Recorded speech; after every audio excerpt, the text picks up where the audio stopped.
What's up, everybody? CHM Carnivorous here. I hope you're having a wonderful day and a wonderful week. Now, if you're from the Facebook group, then this is no surprise to you, but if you're not, I have a Facebook group where I get a lot of questions, and we get a lot of questions about general sundew care. So I thought it'd be really cool to make a video where I answer some of the most asked questions about sundews, and we go through it, look at the sundew collection that I have, talk through those questions, and hopefully uncover a lot of the answers that you need for caring for these amazing plants. All that and more coming your way. See you in a minute. First question we're going to cover is, what type of lighting do sundews need? So when it comes to lighting, you have several different options as far as brands go. I mean, there's a bunch out there. There's Spider Farmer, there's Mars Hydro, Ficida, you name it. There's a ton out there.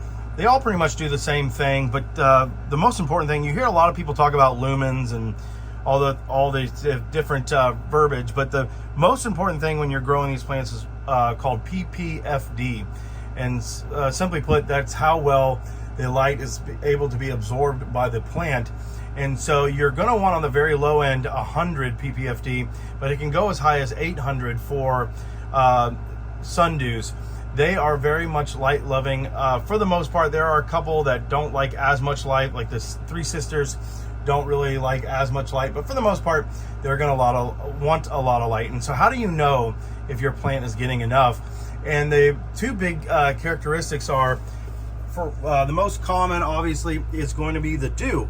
So the dew is not necessarily dependent on moisture as much as it is dependent on how much light that it receives. Photosynthesis is used a lot to produce it. It takes a ton of energy, and so that plant is going to rely on that light to provide that energy to help it produce the dew. So if your plant is not producing dew, then there is a very high likelihood that it is not getting the light that it needs. The second thing, and for the most part, is the plant will start to turn red. Now, there are different types that aren't going to turn red, like an alba form will stay green, and in that case you just want to look at the dew. And then a far second would be if, like, the leaf is starting to wilt, but for the most part, the dew production will give it away. If your plant is turning red, that is a great sign. A lot of people get freaked out by that, but if it is turning red, that is because it's happy and it is getting the light that it needs. Next question is, what type of soil do you use for your sundews? So the next question is, what type of soil do you use? This answer can vary, and it depends on what you're growing, but for the most part, you're going to want to use an inert soil, and I do a 50-50 peat perlite mix. And so I use, when you buy peat at the store, you can buy it in big bales or smaller, depending on how much you have. Very, very cheap. The biggest thing is you want to make sure there's no added fertilizers to it. And so you want to check the back of the bag or the bale that you're buying and make sure it doesn't have any of that.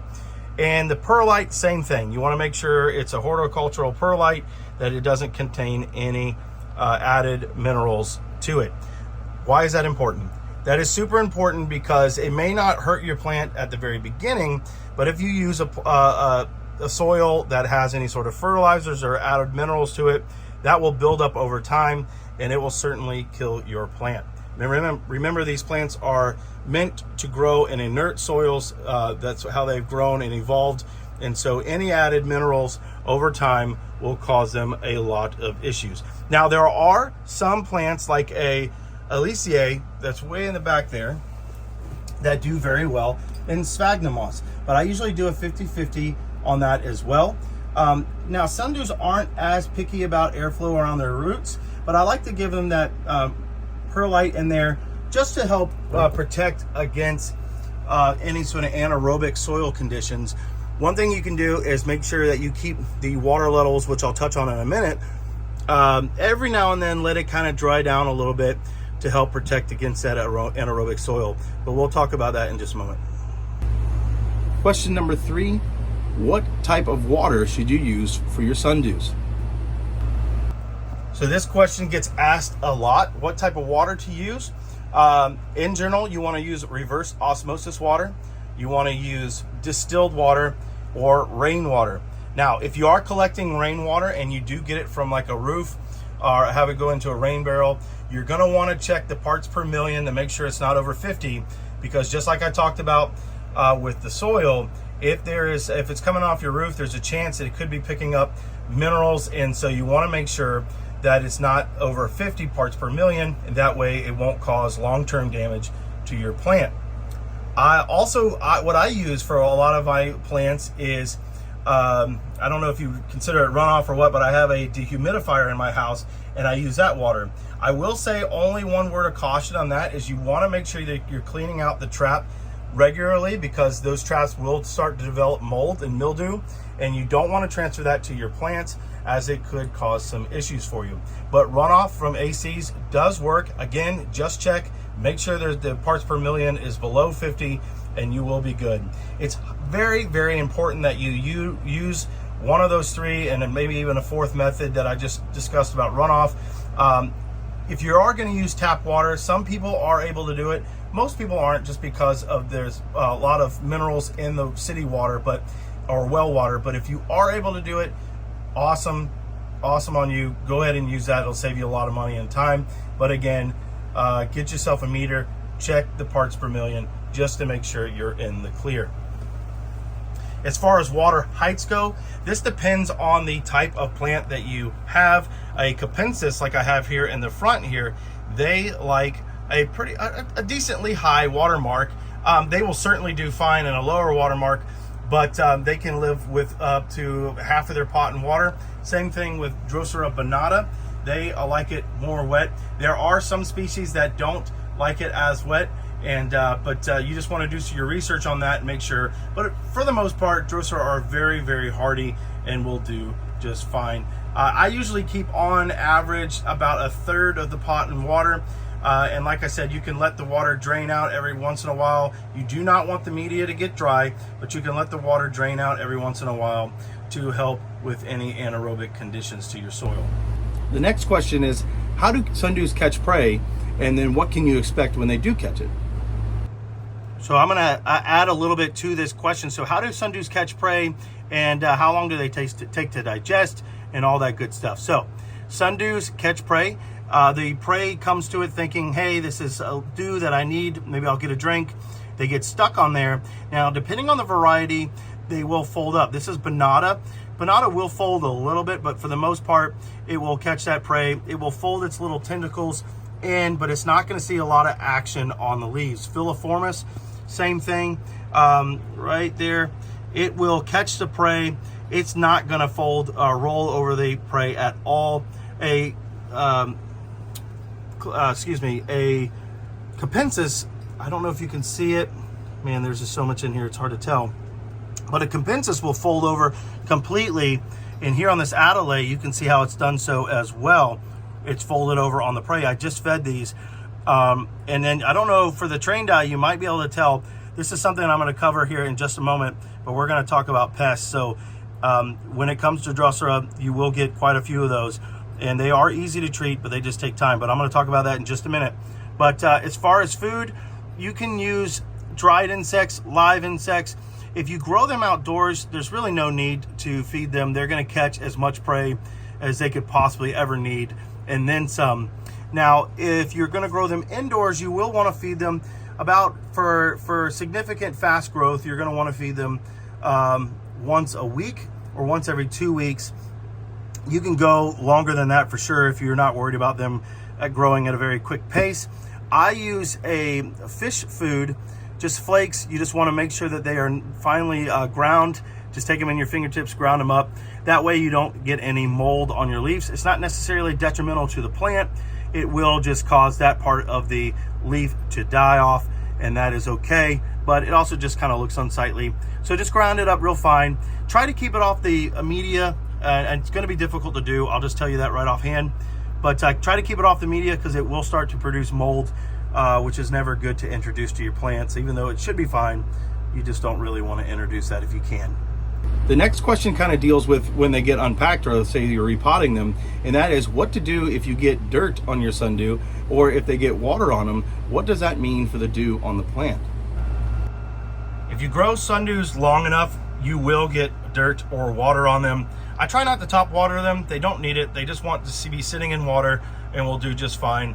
It'll also help prevent any sort of rot issues if you just put them in the water trays and let them do the work. up through the base of the soil.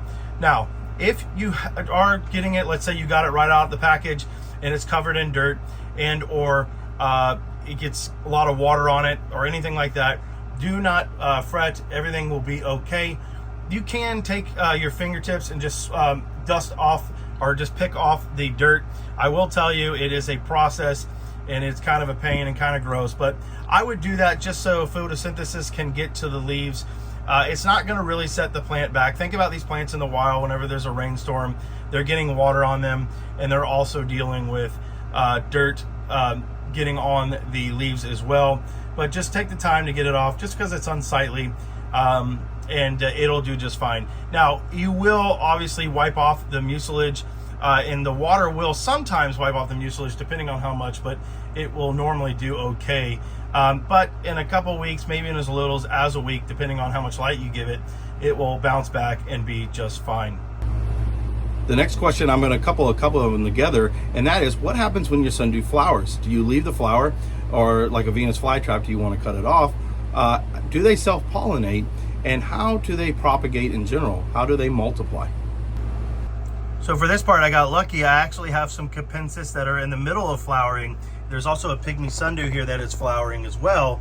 The flowers don't stay open for very long. There's a dichotoma giant over here that's got a flower open as well. They'll only stay open for a couple hours on the average.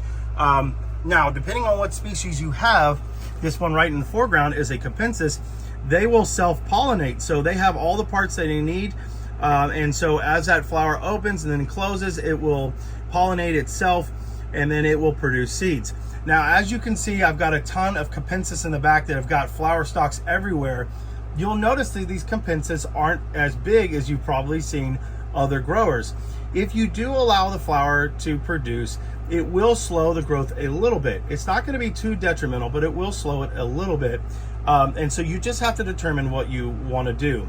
I like the seeds because I like to do starter collections, but certainly it's up to you on what you want to do. If you want really big capensis, then you are going to want to cut the flower stalks. But if you're wanting a lot of capensis, go ahead and leave it, and then just collect the seeds. Now, it's not going to kill the plant by any means, but it will slow its growth a little. It's not like a Venus flytrap. It will slow it significantly. Depending on the variety you have, if you have one that you're interested in, just let me know and I can answer for you.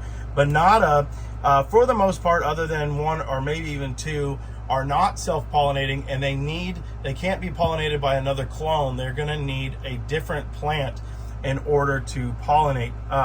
So it all depends on what you have. Let's see, Adelaide is going to be self-pollinating. So you've got there that one there, and there's different varieties that basically it's a case-by-case basis. Just reach out for me and I'll let you know. I'm going to do a video on how to propagate these. Certainly flower and seeds is a big one, but there are other options that you have available to you, and that could be through root sprouts that they get, root cuttings, flower stalk cuttings, you name it.